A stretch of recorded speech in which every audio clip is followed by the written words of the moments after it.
I'm sure he's already prepared for this. He just doesn't know what I'm going to actually bring out. I came here because Tisha asked me for advice. So there's 300 million in this bank.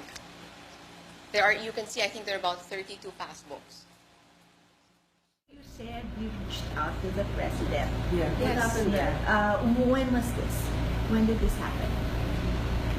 Last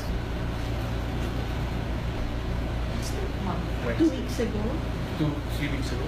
2-3 weeks Wednesday ago. after Sona. And now it was the president himself. After Sona. Wednesday after. It was the president himself who met with you Yes. in the palace. In the palace. It was just you. He was very kind. Any of your lawyers. What was your reason for reaching I out? said, you know what, I'm getting scared because like I said, it hit a wall. And I'm holding this stuff. I don't know what it is. I don't know how far-reaching it is. I don't know what to do, right? So I would think that the safest place to bring this is there. Because at the end of the day, right, this is the president. This is as high as it goes. The first meeting, I think majority of everything I said is in the affidavit. I already went to the NBI and what do you call that? Swore in and whatever the affidavit. It's about 6 inches high, so you can look at it. 6 inches thick. So the first meeting with the president was Wednesday after the Sona, right? Yes. Wednesday after. All he said is that he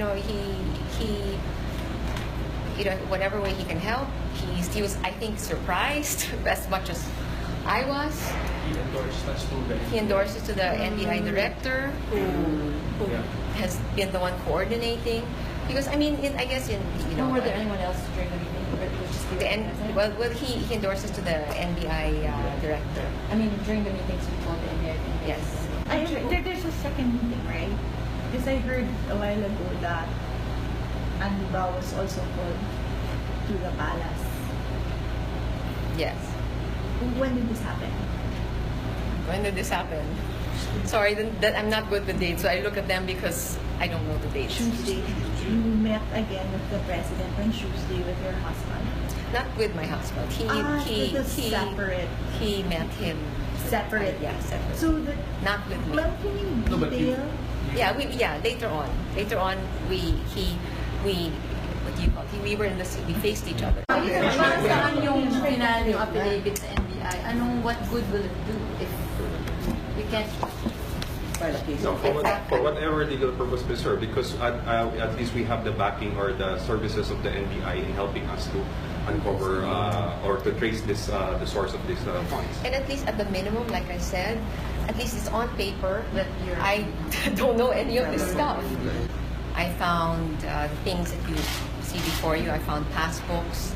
I found properties that I had never heard of, but apparently belonged to Andy because they had his name. I found money. I found cash, gift wrap,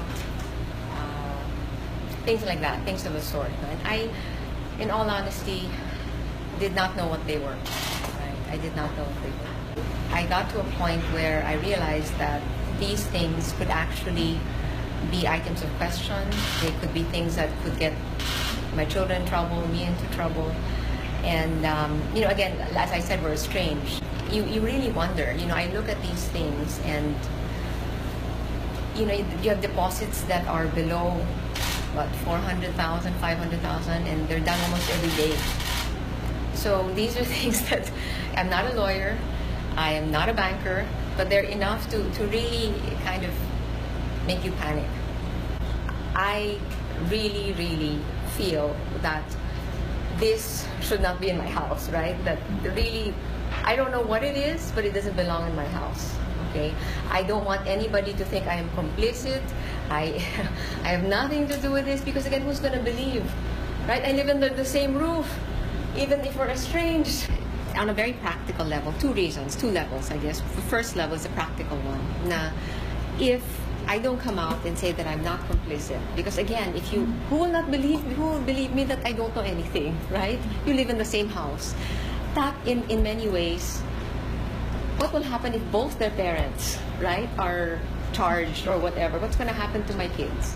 That's the bigger, for me, the bigger question. The other level is a very, I guess, a more pedagogic one, where I do want to teach them that, again, it's you have to, at some point in your life, you really do have to walk the talk. And this, for me, is one of them. And even if you're alone, you pick courage not because it's easy, but because it's worth it. Because at least I can stand tall and straight and say, you know what, I didn't do any of this stuff. I don't know what's going to happen, but at least me and my kids, we didn't do any of this stuff.